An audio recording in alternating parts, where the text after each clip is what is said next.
Joining us now, former campaign manager for Donald Trump's winning bid for the White House and now senior advisor to Trump's transition team, Kellyanne Conway. How are you doing? I'm doing great, thank you. It's quite a title. Here we are. So, is Rudy Giuliani going to be DNI? What has Rudy told you? I talked to him on Sunday, spent some time with him out at Bedminster. Stop. You're missing my joke. Stop. Okay. It's not up to the mayor. It's not? There you go. That's are what you we wanted sure, to hear. Kellyanne? Because I'm absolutely sure he will make the final decision. All right. The mayor will make the final decision? No, the president-elect as well. It should be with input from the vice president-elect. So obviously we had the breaking news this morning that Donald Trump's not going to be pursuing investigations against Hillary, and the administration's going to... Do you think he'll encourage Republicans on the Hill to stay away from that as well and focus more on their legislative agenda? I think when the president-elect, who's also the head of your party now, Joe, tells you before he's even inaugurated he doesn't wish to pursue these charges, it sends a very strong message, tone and content to the members. And I think Hillary Clinton still has to face the fact that a majority of Americans don't find her to be honest or trustworthy. But if Donald Trump can help her heal, then perhaps that's a good thing. Look, I think he's thinking of many different things as he prepares to become the president of the United States. And things that sound like the campaign aren't among them. Josh. Tell us what's going on in the press. I mean, traditionally, presidents summon in the mainstream media, TV anchors like Trump did yesterday, and essentially they bury the hatchet. It doesn't sound like, from the cover of my New York Post right here, that that's exactly what transpired yesterday. He buried a hatchet. Well, he buried a hatchet in the backs of most of the major TV anchors. But what was the purpose of the meeting, and did it go off like it was intended to? I have a different view of the meeting, having sat there and having helped to organize it. I actually thought it was a very lively, spirited exchange. There's no debate on that, right? Well, but from my perspective, it's very simple. President Trump and the media have to share joint custody of the nation and its people for the next 4 or 8 years. So it's highly productive and in everyone's interest to find a way to do that. Obviously, it was a very hard-fought, long campaign, bruising. I believe Donald Trump received an unprecedented deluge of criticism and in some places unfair coverage. I know that firsthand. But he is the president and they are the press, and they have to find a way to mutually assured, I would say, non-destruction. Right? Yes, mutually assured. Good. But look, what's being covered, I don't know why people are in an off-the-record meeting and feel the need to divulge details, A. But B, that may not have come from anybody in the meeting, I'm pretty sure.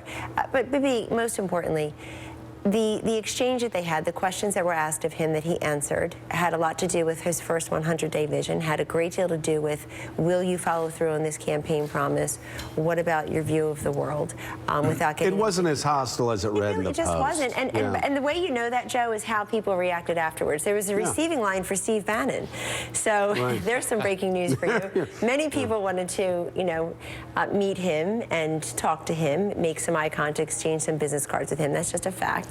And secondly, there was a lot of congenial conversation outside in the atrium, outside of the room where we all were. Nobody left there in a huff. Nobody has called me and complained that they felt that they had been bamboozled. And as I said before, for people that are just tuning in now, Jeff Zucker takes a lot of the slings and the arrows in there. But even during the meeting, I heard that there are even some nice asides to Zucker. That this was not absolutely. Yeah, this was. I mean, Zucker and they used to work together here been on The friends Apprentice. forever. They've been friends forever. Donald, as Meek and I know, he can be neurotic one moment and be a friend the next. Or still neurotic. Well, you're still neurotic. But yeah, exactly. And look, the way that was described about Zucker specifically is just false. Donald Trump did not say that. I sat right next to him. Sat right between the two of them, actually. Yeah.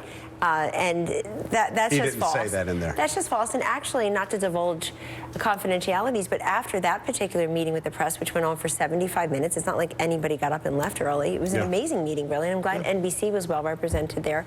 After the meeting, Jeff Zucker and Donald Trump went back up to Trump's office because CNN was taking pictures of Trump for some special they're doing. So this is not reflective. I know it's good for clicks and it's good for... It was really good for clicks. The president-elect made news with the video video talking about TPP and regulatory relief and the things he might do in the first couple days. I guess if indeed the president wants to withdraw from TPP and engage in bilateral agreements, can we interpret from that a Mitt Romney kind of Secretary of State is coming and maybe not a Rudy Giuliani kind of Secretary of State is coming, because you would have to believe you want someone who can negotiate deals, someone with business experience, someone like Donald Trump in many ways to serve as Secretary of State?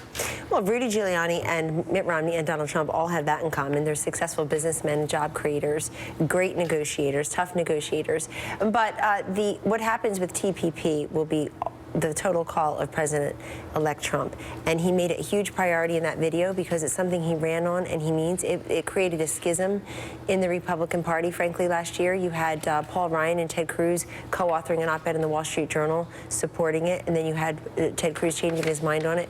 You have, I think it was a big fault line within the party in terms of, are you on this side of it or that side of it? But whoever he has as his Secretary of State and throughout his cabinet, Harold is going to have to. Well, I'm not being critical of him. I think it gives Democrats and others like me comfort that he's willing to reach out and even forgive those and look beyond the kind of things that might have happened during the campaign. Sure. I mean, look, that's what I meant. That was where I was coming from. If that's where you're coming from, then everybody should take a really hard, long look at what's happened just in the last 2 weeks since he was elected. He started out that night saying, I will be the president of all Americans, including those who did not vote for me.